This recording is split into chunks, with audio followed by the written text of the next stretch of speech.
up, or is he? All good. Yeah. Is he got to sit up or not? Yeah. He just looked. Oh, okay. Because he looked crouched, but I don't know. Yeah. Camera's in position. Perfect.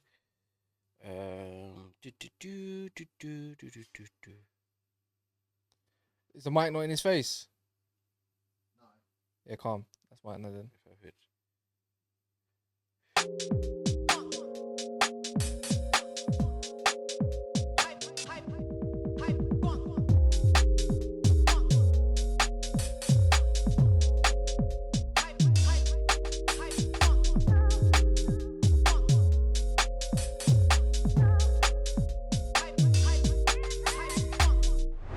Yes, people, welcome back to Never a Foul. Please make sure you do two things for me. Like the video, subscribe, and we're talking the biggest game of the season so far at the Emirates on Sunday. It's Arsenal versus Manchester City.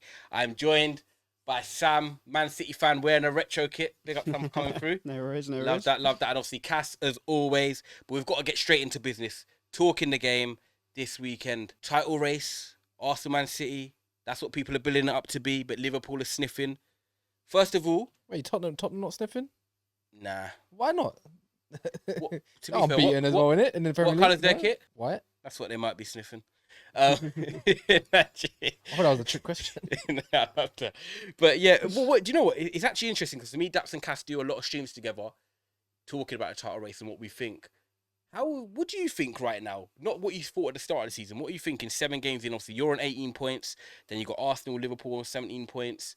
How are you thinking about it right now? Are you still very confident in Man City, or do you think no, it actually could go quite deep? Or I'm still confident. Yeah, I think the only doubt around this will make people laugh, but actually the physical size of our squad, especially after playing so many games last year, whether that will come into it. We've already picked up a few more injuries already last year, so whether that will come into it as the season goes on. But you know, in terms of the full package, City are still that at the moment. You know, Arsenal, you can maybe pick out one or two things. Liverpool the same, but I think City are the most still well-rounded. But it's kind of, the table's kind of how you would expect it to be at the moment. I think no one's going to pull away after 7 games. But as we kind of get into over Christmas, then we'll kind of really see who's going to sort of mix it. Can we kind of go away to the Club World Cup, come back and keep that momentum going? When's that, in December? Well? Yeah, December time. Okay. Yeah, I think we only missed like 1 or 2 games, but yeah, travelling to Saudi and back, then back for Boxing Day, one of them. So yeah, I think Arsenal and Liverpool will have enough to stick with us for most of the season. But it could be that little bit. Okay, because Daps is thinking this year, you know, he wants to, instead of start slowly, start quickly, try and put one of them to bed early, pause. And then obviously, yeah, from like February, March, you guys can kick on with the league and then potentially obviously defending the Champions League. But do you feel like one of them could be there with you sort of come April time with maybe like 7 games to go then? I think so. I think it's gonna be difficult, I think, for us to completely blow away the league and win, you know, with 4, 5, 6 games to go. I think that'd be still be a big ask. And it's not necessarily the level of the team, but it's just more going again. Like most teams don't even win 3 leagues in a row. To go 4 on the back of a treble, and just the amount that takes out of you as well, to then go on and win the league, not just win it, but win it by a distance, I think would be difficult. And you'd think out of one of Arsenal, Liverpool, one of them you'd think would be able to find that consistency over a season to stick with City as long as possible. So it's interesting because obviously you've got Arsenal that are in the Champions League, Cass. You've got Liverpool in Europa League, and despite whatever they say, they want to win that. Jurgen Klopp, that's one trophy he actually hasn't won. With Sam saying that, you know, he thinks one of them will take it deeper and say, you know, with even 5, 6 games to go with the season ending, City can't win it. I think City actually come that time of the season with maybe 5, 6 games to go could actually be quite clear and be comfortable. Do you agree with Sam, or would you side on my side? No, City are not going to be that clear, I don't think. Because 5 games to go means there's only 15 points left. And I know people might think, why are you talking that far ahead? But obviously Sam's here and we've got to talk about what we think potentially could happen. So do you think Arsenal or Liverpool can take it quite deep? Yeah, I don't see why not. Even if it's like 3 points, 5 points, it's not that far off as long as you're in some sort of an equation, right? Yeah. True. So, but I feel like with the run of fixtures that Liverpool got coming up, they will be ecstatic to think that these are games they should be winning. Yep. Man City are just going to keep winning anyways. The fact they're even in this position early is a big bonus for them, right? So, So in the end, so it's just- are your doubts then? You're saying that Liverpool will win their next few. You think Man City will keep on winning out of the three? Are you doubting Arsenal? yeah, probably the most. Depends how long Saka's injury is for. That's the main man. Obviously, he's the main man, but it's Arteta with these experiments with the midfield as well. You know, like Havertz, don't get it. You know, is Thomas Partey gonna go back to right back? I don't know. It's the little things like that. Yeah, goalkeeper situation. Are you gonna keep swapping Raya and Ramsdale? If Raya keeps gonna see, if he still makes blunders like he did against Lens, is Ramsdale gonna kick up a fuss if he doesn't start? You know, it's little things like that, and I feel this is something Arteta's got to overcome at the moment. I think it's a lot. So do you think it's a problem then that because obviously you've got the Raya Ramsdale situation, he's still trying to navigate Havertz somehow into the side. When you look at Man City at the moment, you know Pep knows his squad. If he rotates whoever he plays, he trusts them. Liverpool, Klopp's had them group of players. I know he's got the new eights and that coming in, but he seems like he already trusts them. Do you think Arteta's trying to maneuver too many puzzles at the moment and it's not quite what you want to be doing if you're trying to compete for the Premier League? Or do you think he's doing it the right way because they're still getting results and they're unbeaten in the league? I think he's still I think he's trying to maybe find a few more plan B, C's and D's. Do you know what I mean? Like City and Pep, they can switch it up and we change this and we change that. And I think Arteta's looked at last season. How many players last season out of their 11 played almost every single game? Yeah. It was like 8 or 9. True. And then by the end, even though they'd basically dropped out the FA Cup, dropped out the League Cup and dropped out Europa League, they were still blowing at the end, weren't they, basically? Yeah. They were still looking leggy going into the last 5 games. And I think that's because they played, like I said, basically the same 11. Yeah, they did. Now he wants to add a bit more variety to his team. He wants to make him a little bit more unpredictable, I think, going into the the final stretch of the season. So he's having a bit more of a tinker. He's, like you say, putting Partey at right back. He's changing this and that. He wants Fabio Vieira coming in with Havertz sometimes, and he wants Jesus and Nketiah swapping up front. So yeah, it's not healthy, is it? Doing it all the time. I feel like this is what Arsenal fans are screaming for with the right wing situation. It's this situation right here. We're talking about Saka maybe. Well, I saw some rumors that it's only going to be maybe for a couple of weeks, late fitness tests. Then you got Matt Law saying, "Nah, it's a serious injury." And if it is the serious muscular injury, that means he's probably out for. Even if it's 4, 5, 6 games, it's still 4, 5, 6 games that might count towards the end of the season. And he's their star boy. And he's their star boy, the guy that gets their penalties, the guy that makes the difference. And now Arsenal fans are gonna have to see maybe it might even gel together. To be fair, to say that they can still win games without Saka on the pitch. They still have Trossard, Martinelli, Jesus. That should be more than enough. I feel like they missed that X factor. I know. Clutch. This is why we You're said talking about the the clutch players, Like, yeah, they yeah. have Reece Nelson. We said it already. He got given a new contract, but I don't think Arteta trusts him enough to start big games. Makes no start sense. enough games. Don't make it's a bit confusing. But say you two, if Saka does do a late fitness test and he is past fit enough to play, do Arsenal start him? This is how we got to look at it. It's the big risk. And Arsenal fans, let us know in the comments. It's Arsenal, Man City. If they go into the international break, top if they win this. Do you start Saka and potentially have the risk of him being out for longer? Or do you say, no, do you know what? We'll have you on the bench as an option and we see how we go for 60 minutes. If you guys were in the Arsenal camp, what would you be doing? Sam, I'll ask you first and then Cass answer. I think the sensible thing is not to risk him. Like we were speaking earlier, weren't we, saying that almost every game Saka's coming off with some sort of knock, some sort of injury. And he takes a lot of hits as well during the game. He gets kicked around a lot. So I feel like if there is it's a long season, if there's any risk, if City or Arsenal win, one of us win on Sunday, it's not going to make a massive, like obviously it's a big result, but it's not going to make a massive You're thinking difference long term of the title race, yeah. In terms of and long, Southgate needs to keep him out of the team. Maybe Arsenal don't think that. I think one of the things that I kind of criticise Arteta for is that he is so emotional as a manager. Is he going to be thinking, I need to play Saka, I need to play my main guy in the main game coming into Sunday? I can't not, you just can't envisage a team without it. And you can just imagine him at home, can't you? Walking around in his living room. Yeah. He's frantically thinking what to do. With Mrs. making the tapas. Yeah, exactly that. So yeah, I think the right thing is if he's not 100% fit, You don't play him. don't play him. What are you doing, Cass? Yeah, not playing him. I need this guy back for the Euros, mate. Like, what's going on here? But how would Arsenal fans think? Put yourself in an Arsenal Nah, they don't. fan's Obviously, shoe. I don't think they want it. I think there's a couple few that hope that he's fit and have hopium that it's all okay, but it's not okay. It's not okay. Look, it's like Ollie with Rashford all over again. You know what I mean? Like running him into the ground, and then what? He's out for 4 months or something like stupid like that. 3 months. I can't see it. But one thing they do have a bonus is Thomas Partey back in the side. Yeah, How big, fit is big he going to talking be? point. Is he going to be the difference maker finally in a big game of a caliber of City? So can he go and dominate that Where midfield where are without no you Rodri? where are you playing him? Because this is the thing. We all know what it is. It It's has to be Rice, the Rodri, right. and Ødegaard. There's Who? Rodri no, sorry, Rice, Ødegaard, and Partey. Partey. My bad. Have Yeah. they played? Do you know what? I don't know. Have they played together yet as a three in midfield this season? They haven't. No, they haven't. He's They always haven't. played It's at just been right at back. right back. This is the midfield that I think all us as neutrals have said that this could be one of the best in the league. Is it the perfect time? Man City at home, crowd will be pumped. Is that the right time to play Throw it? him in the deep end. He's old enough. He's a big boy. You know what I mean? He can handle it. No, this is what I mean. Big game players need to step up. If That's you want to be a true. Premier League champion, then step up.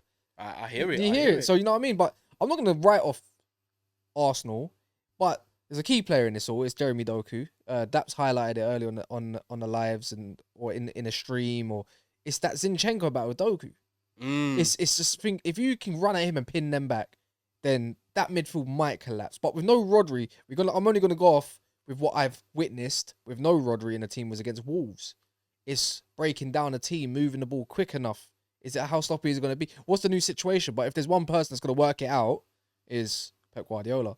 That's another see. This is little factors that make me think, does this game end in a draw? Is it really favouring City more? Are Arsenal going to come out the blocks? Like, you know, when you doubt them, they bounce City back. could actually take a draw at this point in the season, knowing that Arsenal got to come back to the Etihad later on. It's Stranger not a bad things point have at happened all. this season. I've seen Yeah. Tottenham beat Liverpool, controversially. Yeah. You know, I'm seeing Chelsea look worse than they were last year. Seeing Man United probably in their Yeah. worst starts. Records are getting broken all the time. Curses are getting broken. This curse needs to be broken for Arsenal. No, it's They true. need this more than anything. Like mentally, Yes. this is the. I think Daps alluded to this every single time last. It's the mental battles of the overcoming those Yeah. situations, and I don't think Arsenal's got over a couple of them lines at the moment. You know, they had the FA Cup last year. The Etihad already started well for 45 minutes. Obviously lost 3-1 to you guys at the Emirates last year.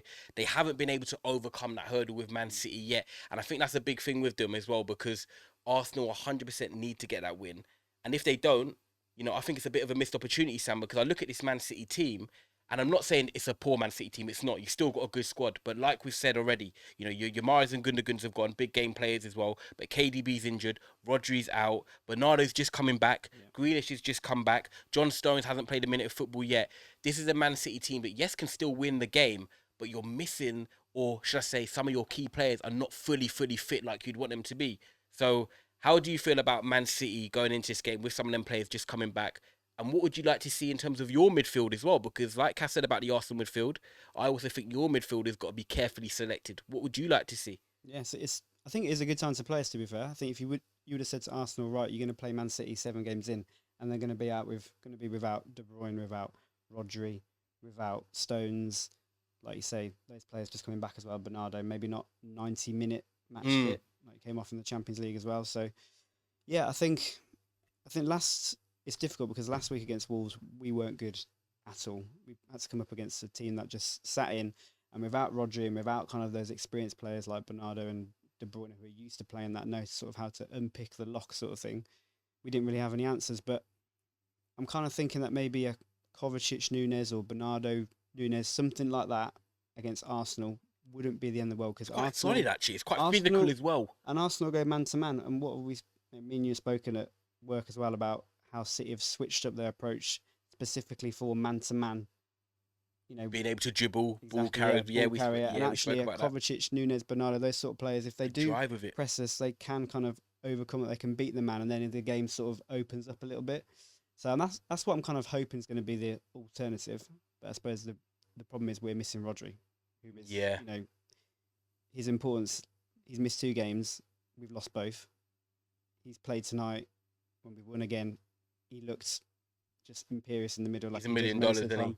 He's just the full. He's got everything.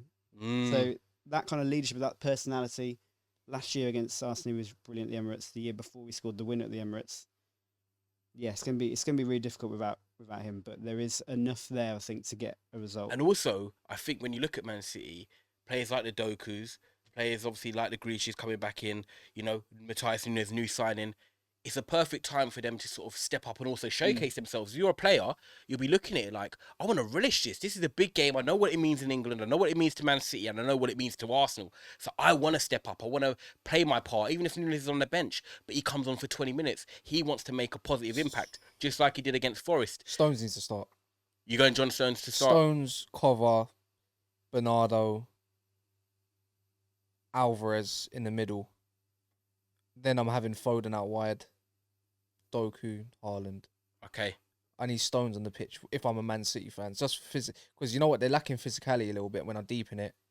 And also defensive Maybe cover with a defensive Grealish, midfield. Foden is the chop and change one for me, but I'm going Foden. I just think, see, when Foden plays against Arsenal, he loves it, innit? He does. Loves it, innit?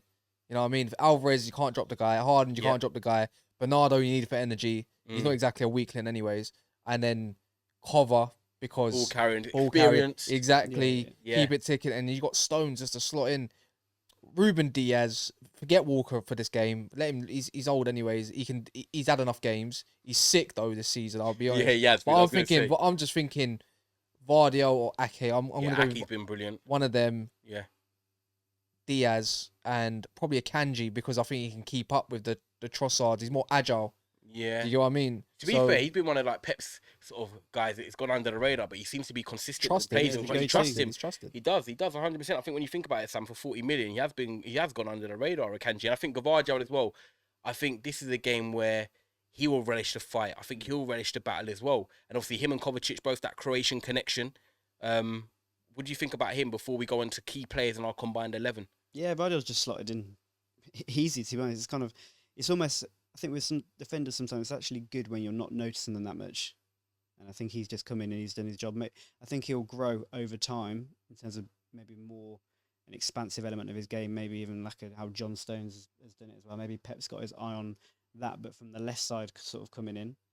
But yeah, he's just going to just go from strength to strength, I hope. Yeah. And I think just on John Stones as well, what's interesting, I would love John Stones to start. I think he's, in terms of how we play, he's arguably our most important centre-back in terms of all-round, like you mentioned earlier, recovery pace, in terms of his bringing the ball out the back. But I think just because he's not really played any minutes for City since the Champions League final, maybe, not played this season, to bring him in away at the Emirates, I think would be a big ask. And the other sort of element of that as well is that last year against Arsenal, the first game in the FA Cup and the away game, we played with inverted. So we played John Stones in the FA Cup and we moved him inside, and then we did the same with Bernardo.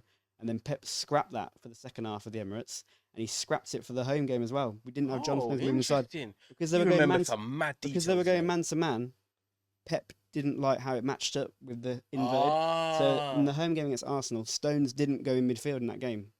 We played a flat back four, same as the second half of the Emirates. So in terms of actually this game and John Stones going to midfield, it's probably the game where Pep wouldn't do that. Right. So I don't think he'll rush him back. Tactical But stab, you need man. it. No, but there's no Rodri. That's the thing. But That's the this is question. the thing. I Like, agree with you. The cover of it, Kovacic, he's either not a natural six or he hasn't had enough time to grow into that role. And maybe Nunes is have the the only same last recovery. part of physicality. And no, Yeah. funny how we're not even mentioning Calvin Phillips. Yeah, because he's not going to play. He's not going to play. It is mad. Guys, make sure you are liking the video, subscribing. It is the Arsenal Man City preview. Good football and talk here. We're going to finish off with some couple little bits for you guys. I just want to talk about key players. With no Kovacic, with no Rodri, Kovacic potentially playing in a six. Cass, do you think Martin Odegaard for Arsenal could be their key player, or are you going with another key player? So I want to hear your key player for Arsenal. But I was trying to guide you down the route of Odegaard because there is no main six. Is this the chance for him? No, you know what? I'm going to say Declan Rice, bro. Okay, cool. Declan Rice, under the radar player. In the Premier League, he's been very good. I've kind of been wrong with him. If I'm thinking physicality-wise, where do I feel like they're going to be a key area? Is Declan Rice. And when he hasn't played, they've missed him. Yeah, exactly. So I think Declan Rice might be one of those. No, that's fair. Yeah, like that. Key battle there. Key player. Cass has gone with Declan Rice. For you in Manchester City, I'm not even going to try and guide you down a route. I know who I think the Man City key player is. But for you, Sam, who is the key player going into the clash against Arsenal? I think in this game, just in terms of what we've been missing in midfield the last couple of games compared to the Champions League game against Leipzig tonight and then going into this game, I think Bernardo Silva. I think just his big game experience. I think he'll play in the middle. He does in big games sometimes. He just helps with that, build up that composure. When someone needs to get a foot on the ball and just keep it for a minute just to kind of settle things down, he's the man, and he also can pop it with a big goal as well. So, yeah, I'm probably going to have to go with Bernardo. Love that. There you go, people. Cass is key player Declan Rice. Sam's is Bernardo Silva. And mine is enjoy the game of football, basically. But I'm looking forward to Saliba Haaland battle as always. Physical specimens, quick, strong. There's always going to be a duel in there. And we're going to now wrap it up with our combined 11. We done one the other day for Tottenham, Liverpool. We're going to speed through this and try and do an agreement. And we'll go from there. So goalkeeper. Edison. Are we going with a 4-3-3? Yeah, have to. Yeah, we'll go with we'll go 4-3-3. So right back.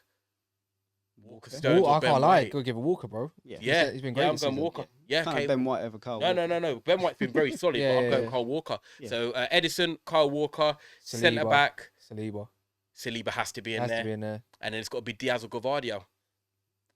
But you know what? Probably at this stage, I'd just have to go Diaz.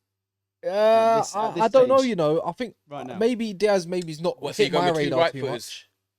Yeah, but I don't mind that. No, Oh, fair. I don't know because I Don't can't mind put. You know why I that. 'Cause can't Diaz put? with Stones. Diaz plays on the left when Stones plays. So You can't put Vardy in it because he's been playing left back mainly. So yeah, you probably have to give it. Of course, you have to give it. Yeah, Diaz. Saliba and Diaz. you Yeah, have to, and yeah. he's And got they that kind of leadership. complement each Yeah. other a little Vocal bit. as well. Yeah, so Left okay. back Zinchenko's only just come back into the side. I'm going bit. Aki. I'm going Ake as well, Yeah. bro. Yeah, Especially 1v1. it's a clean sweep at the moment. If Gavardio actually went in there, I wouldn't contest it. Yeah, but I I know think that's in the background, by the way, screaming Gavardio. but But I'm yeah, going Ake. I Yeah. think Ake's just he's underrated, man. yeah. Now I'm happy to go Ake. So Ake there, defensive midfield. I am going to go with available players. Not Rodri's not there. I'm going to go True. with Thomas Partey. Declan Rice. Available players. Thomas Partey's barely played this season. Has he played this season? Played right back. But he's going to be available this game. But he hasn't played DM this year. So Contentious. Declan I'm Rice has thinking- been a six, no? Oh, When do you I'm- know what? when I'm- Sam Big, you when got I'm a think- split decision. When I'm thinking the rest of midfield, I'm thinking Declan Rice in there. Okay, Declan Because Rice. Because there he's you played go. there, isn't it? I'm Yeah. going to have a play. No, we've got to go with the vote. No, I like it. In terms of That's what's to why it's come good next with as three of well. us. Perfect. Declan Rice and DM, two other Foden. eights. You're going Foden Foden. potentially. Foden, bad boy. Yeah. Yeah. I'm not having Erdegaard. I don't know if I'm having Erdegaard in my midfield this time around. No Havertz. Yeah. No If I Kit was to Kat Kai pick- If I tonight. was to pick two of eights, it would be Bernardo and Odegaard. Bernardo and Odegaard. I Yeah, do yeah. like that. Yeah, I do like that. You're trying to fit in players, aren't you? That's why. Yeah. I'm gonna go Bernardo and Odegaard as well. The only reason we're not going Foden yet is because I still think he's taking time to master that centre mid. I think he's had a bad And for game. balance as well. But I think he's had a bad game. But when we think about clutch moments in this season, like Newcastle and stuff like that, who's popped up? It's Foden. Mm. I'm I having hear it. Foden overall. I'm This having is where I Foden. think it's gonna get contentious though. I So, wouldn't say Bernardo's had the best starts to his own season out of but you every, just every know player. what he's gonna do in important games. It's interesting, And for isn't this it? game, you know what it's gonna Odegaard's going bring. in there for me, and you know what? This is actually hard now. We could have done this. This is actually harder than the Tottenham Liverpool I think one. Bernardo's been playing on the wing more, so I'm gonna think Bernardo Okay. will be on the wing more. No, Okay. so I'm not putting him Partey, in my Rice, central Foden. It could be anything. Oh I think my God. Erdegaard has had one, maybe two good games this season. He's been underwhelming. Let's keep it honest. So what are you going with? What are you going with? Pick your three. Just say your three. There's another under the radar player who's come for 30 million, who's actually had a good season until he got a bit of an injury. Kovacic. And Kovacic and Kovacic. Foden, So Rice, Kovacic, and Foden. 100%. Yeah, I'll go with that. Go with that. I'm not even gonna have a vote on that. Them two agree. So that's 2-2 Yeah, nil. exactly. That's perfect. We're happy with that. And then attack front three. So Um, number 9's Erling Haaland. Yep. On the left, Martinelli and Trossard aren't cooking it that much. Could Foden go on the left and Saka on the right? Doku on the left. Saka I'm on the going right? now. Doku on there? Give me Doku and Saka ASAP. You're having no Foden in your combined 11. I'll put him in my. Oh, you centre- put your number. central, Sorry, yeah, your number yeah, 8 for you. Yeah. Okay. Are you going? And what are you going with? I'll host this. I'm gonna. let No, you- no. Alvarez on the left, Saka on the right. Yes. Can't have Alvarez has got like 9 He's in playing 9. very well, and he can. 9 in He's 9. playing very well. Yeah, We'll yeah. invert I'll go with Alvarez because he's been unreal. Yeah, we can't drop Alvarez. Yeah, He's been City's 100. main player. We'll just So bring him Alvarez in. on the left. Yeah, yeah. Haaland on the down the middle, and Saka on the right. that. Alvarez the best player out of them all 11, by the way, most consistent this season. There you go. And we went with Kovacic, Rice, and Odegaard or Foden. No, it was Foden in midfield. How many? wasn't it? Wait, how many Oh Arsenal my players God, have you got in there? This is crazy. I'm gonna have to wrap it Do here. a recap. And just should we do a quick recap? Right. So it was the back four was Walker, Diaz, Saliba, Ake. and Ake. Midfield was Rice, Foden, Kovacic, Yeah. and then it was Alvarez, Haaland, and Saka. There we go, combined 11. Guys, that was much more difficult than the Tottenham and Liverpool one. It just shows the quality of the two squads. Guys, make sure you like and subscribe. Let us know your combined 11. If we can't decide, you lot probably can't. But make sure you do check all the content out on this video. Sam, thank you so much for coming on. It's No been worries, great man. having you on. It's the start of many. I've had a Cass, as always- howler. I'm changing it. Oh, my, you can't let it go. I'm changing it. I'm changing it. Haaland taking him out. sorry, not sorry. Alvarez guy in the middle. That means I can fit someone else on the left. Doku. Yeah. There we go. Guys, Yeah, he's yeah. dropping Erling Haaland from his combined 11. Do you agree with that or do you not? That is the way we're going to end the show. Good night.